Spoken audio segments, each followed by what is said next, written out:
इसमें हम देखेंगे कि हमारे पास जो है वेडल्स रूल वो क्या होता है। तो जो वेडल रूल है उसका जो जनरल फार्मूला है हमारे पास वो ये होता है कि वाई आपके पास कोई भी function which is y f of x और इंटीग्रल की लिमिट से लॉ लिमिट, ये हमारे पास लॉ लिमिट होती है, ये upper limit, low limit A upper limit B, और हम ये डेरिवेटिव ले रहे हैं with respect to d x. ये आपके पास जो इंटीग्रल की इसका जो फॉर्मूला है वो हमारे पास क्या आएगा, general 3h/10 y0 plus 5y1 plus y2 plus 6y3 और इस तरह से ऑन प्लस yn। ये जो आपके पास रूल्स हैं ये न्यूमेरिकल इंटीग्रेशन के अंदर आते हैं, जिसमें आपने अब ये इंटेग्रल बेसिकली यूज होता है एरिया निकालने के लिए कि हमारे पास इस पॉइंट से उस पॉइंट तक कर्व के जो अंडर एरिया कवर हो रहा है वो क्या हो रहा है।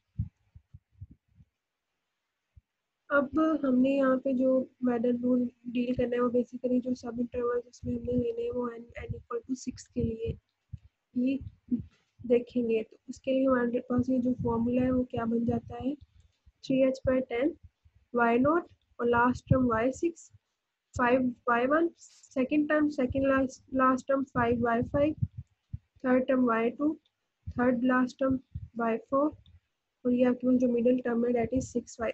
तो इसी से आपने इसको याद करना है कि आपके पास जो बेसिकली आपने जहन में रखना है कि ये फॉर्मूला कैसे है। तो फर्स्ट टर्म आपके पास और जो लास्ट टर्म है 2y0 y6 second last term और सेकेंड टर्म के साथ आपके पास जो 5 है वो मल्टीप्लाई हो जाता है 5y1 5y5 ये y2 और ये 6y3 ये आपके पास मिलेगी y2 के corresponding third last term y4। इससे रिलेटेड हम एक एग्जांपल करते हैं जिसमें हमने इंटीग्रल वैल्यूएट करना है with the help of Weddle's rule. तो हमने क्या करना है, valuate 0 to 6 1/1 plus x square dx by using Weddle's rule. तो हमने इसको कोई इंटीग्रल को नाम देना है आई का तो आप दे सकते हो, अदरवाइज आप डायरेक्ट भी जो ऐसे इसके फॉर्मूले को फॉलो करते हुए जैसे हमने सिम्पसन्स रूल के केस में किया, ट्रेपेजॉइडल के केस में किया, सिमिलरली इसको भी उसी पैटर्न पे हमने अब करना है और इसमें बस फॉर्मूला जो आपके पास है वो चेंज हो जाएगा। अब ये आपके पास 0 से 1, ये आपके पास गिवन है कि जो 0 है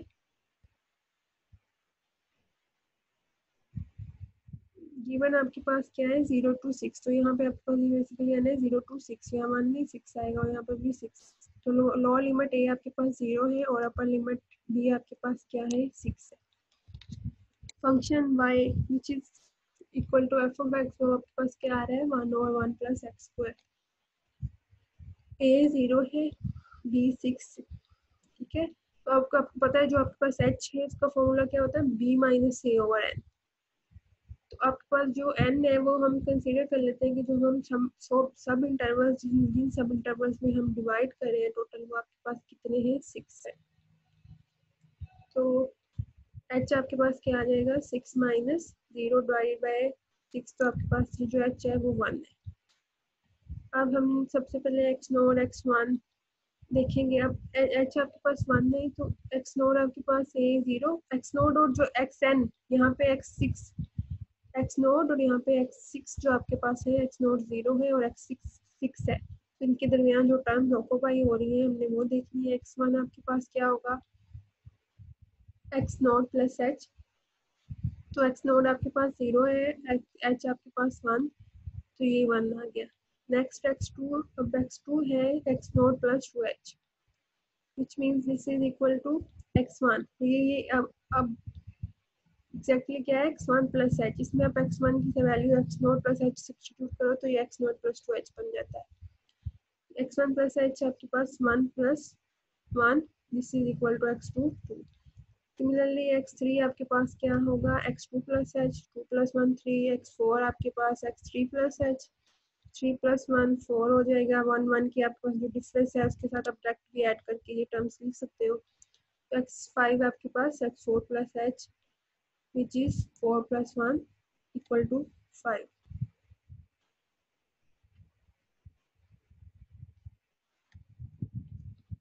x6 आपके पास क्या है x5 plus h 5 plus 1 equal to 6 और हमें पता है कि जो आपके पास लास्ट टर्म है वो अपर लिमिट होगी विच इज 6।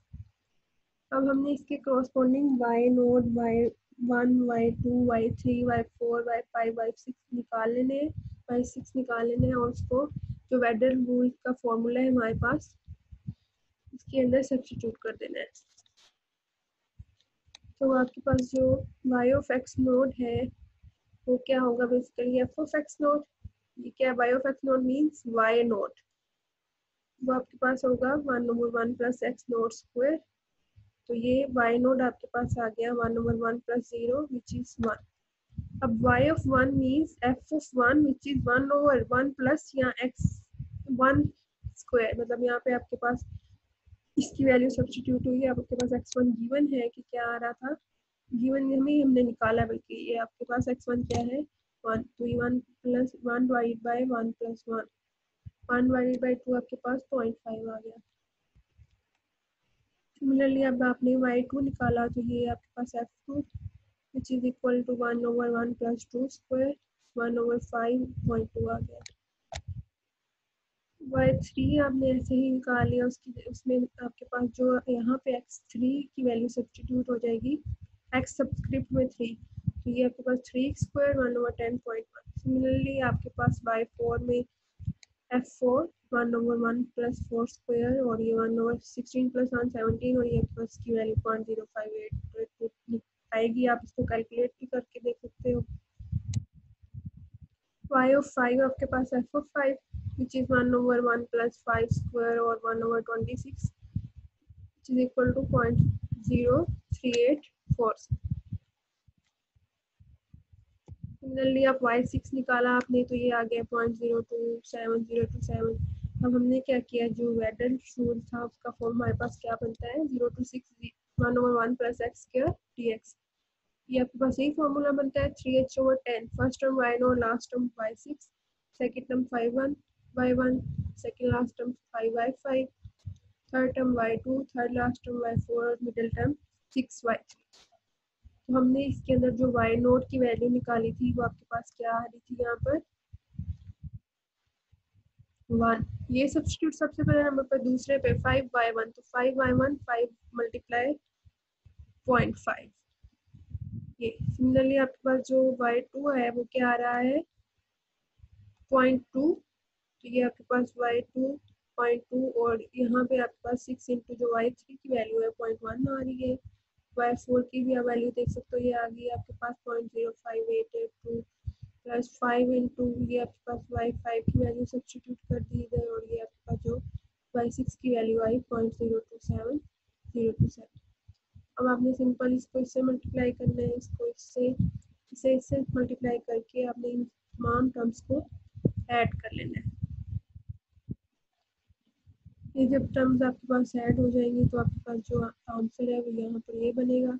इसको इससे मल्टीप्लाई करके आप डिवाइड करोगे तो आपके पास फाइनल आंसर ये आ गया। तो हमने यही इवेल्युएट करना था कि जो 0 से 6 के दरमियान जो 1/1 प्लस x स्क्वायर dx, मतलब इस फंक्शन का इंटीग्रल 0 से 6 के दरमियान हमने कैलकुलेट करना था।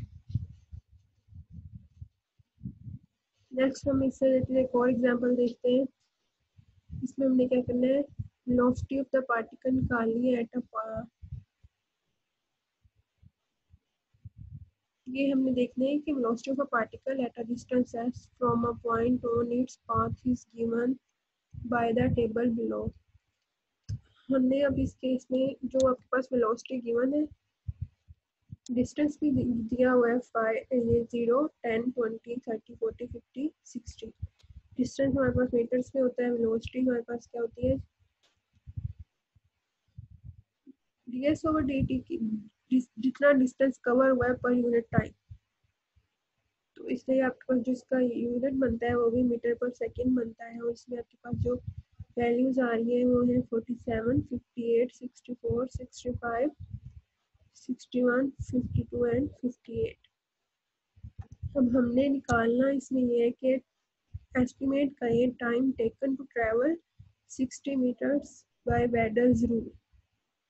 इनिशियल पॉइंट हमारे पास 0 है तो 60 मीटर तक जो उसने ट्रेवल किया है उसमें हमारे पास जो जितना टाइम लगा है हमने वो एस्टिमेट करना है किसकी हेल्प से, वेडल्स रूल में। अब आपके पास जो फंक्शन है यहाँ पे ये दिया हुआ है, ये तो v दिया हुआ है, ये तो आपके पास टाइम नहीं है। और हम पता है कि जो वेलोसिटी है वो किसका वो क्या है, वो होती है बेसिकली डिस्टेंस जो ट्रेवल हुआ होता है पर यूनिट टाइम पे।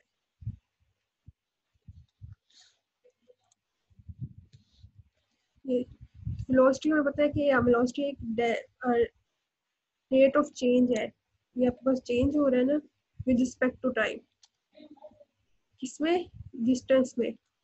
तो अब ये हमें यहाँ पे जो एस नोटेशन में वो क्या है, डिस्टेंस ट्रेवल, वेलोसिटी वेलोसिटी है, और v क्या होता है, ds ओवर dt। जो आपके पास डिस्टेंस में चेंज आया है विद रिस्पेक्ट टू टाइम, यही हमारे पास वेलोसिटी है।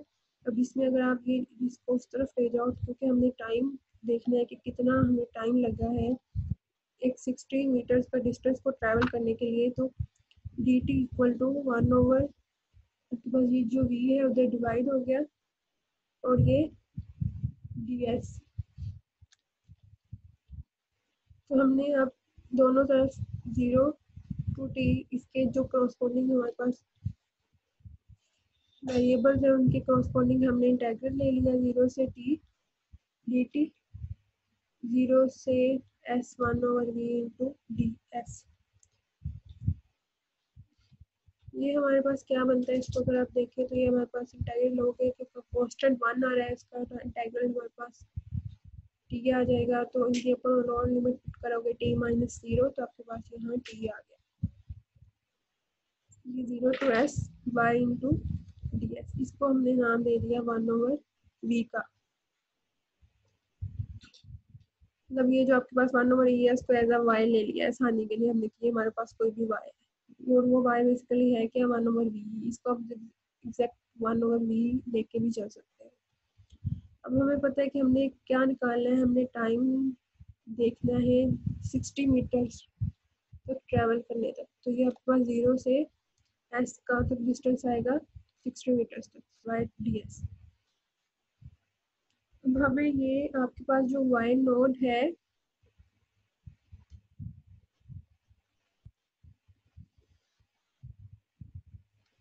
ये आपके पास एस नोड गिवन है, वी नोड गिवन है, इस तरह s1 s2 s3 s4 s5 s6, similarly ये v6 तक आपके पास वैल्यूज गिवन है। अब हमें यहाँ पे लोअर लिमिट भी पता है, अपर लिमिट भी पता है कि आपके पास एक्स नोड जो होते हैं वो a होता है, मीन्स यहाँ पे जो वो वेरिएबल यूज हो रहा है वो एस नोड, वो क्या है आपके पास 0, s1 आपके पास यहाँ क्या होगा एस नोड प्लस एच। तो अब आपको पता है s1 आपके पास यहाँ गिवन है कि हमारे पास s1 की वैल्यू क्या है 10 है, ये आपके पास यहाँ पे गिवन है, आपके पास एस नोड की वैल्यू 0 और s1 की 10, s2 की 20। तो इसका मतलब है हम यहाँ से अपना जो h है, जो साइज है हम वो देख सकते हैं। तो आपके पास जो h है वो क्या होगा s1 minus S note, it means s1 10 minus S note 0। तो आपके पास जो इंटरवल का साइज जो आ रहा है वो कितना आ रहा है 10 आ रहा है। और b आपके पास क्या होता है, जो आपके पास लास्ट अपर लिमिट होती है विच इज x6, और इस केस में वेरिएबल s है तो s6 जो कि 60 है। अब एन अगर आप सब इंटरवल्स निकालोगे तो हमें पता है h equal to b minus a over n, और n equal to 60 minus a over minus 0 over 10। तो आपको ये जो n आ रहे हैं सब इंटरवल्स वो 6 ही आ रहे हैं।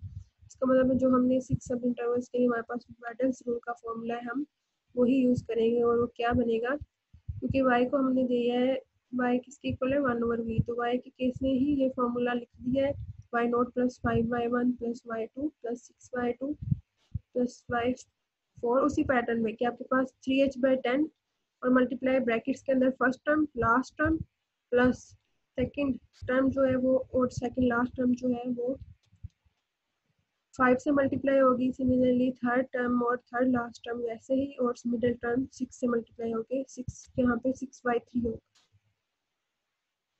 अब हमने यहाँ पे निकाली y नोट हमें पता है किसके इक्वल है,